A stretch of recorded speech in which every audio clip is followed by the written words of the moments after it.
चालाक लोमड़ी।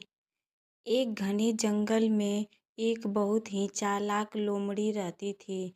जंगल के सभी जानवर उसकी बुद्धि से परिचित थे, लेकिन उसके स्वभाव से भी डरते थे, क्योंकि वह अक्सर अपनी चालाकी से दूसरों को धोखा दे देती थी। एक दिन लोमड़ी कई दिनों से भूखी थी। उसने जंगल में इधर-उधर घूमकर भोजन खोजा, पर कहीं कुछ न मिला।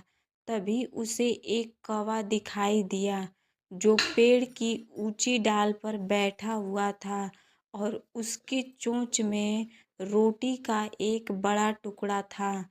लोमड़ी की आंखों में चमक आ गई। उसने सोचा, आज भूख जरूर मिटेगी। लोमड़ी पेड़ के नीचे जाकर मधुर स्वर में बोली, प्रिय कौवे भाई, आप तो जंगल के सबसे सुंदर पक्षी हैं। आपकी काली चमकदार पंख तो मानो मोतियों की तरह चमकते हैं। अगर आप गाना भी उतना ही सुंदर गाते होंगे तो आप सच में जंगल के राजा कहलाने योग्य हैं। कौवा लोमड़ी की बातों में आ गया।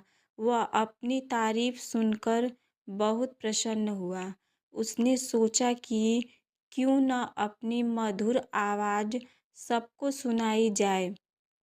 जैसे ही कौवे ने मुंह खोलकर काँव काँव करना चाहा, उसकी चोंच से रोटी का टुकड़ा नीचे गिर पड़ा। लोमड़ी तुरंत फुर्ती से आगे बढ़ी और रोटी उठाकर खाने लगी। कौवा अपनी गलती समझ चुका था। वह शर्मिंदा होकर बोला, लोमड़ी बहन, तुमने मुझे धोखा दिया। लोमड़ी मुस्कुराते हुए बोली, कौवे भाई, इसमें मेरा नहीं, आपकी मूर्खता का दोष है, जो बिना सोचे समझे दूसरों की मीठी बातों में आ जाता है, उसे नुकसान उठाना ही पड़ता है। यह कहकर वह वहाँ से चली गई। सीख: इस कहानी से हमें यह शिक्षा मिलती है कि हमें कभी भी चापलूसी में आकर अपना विवेक नहीं खोना चाहिए।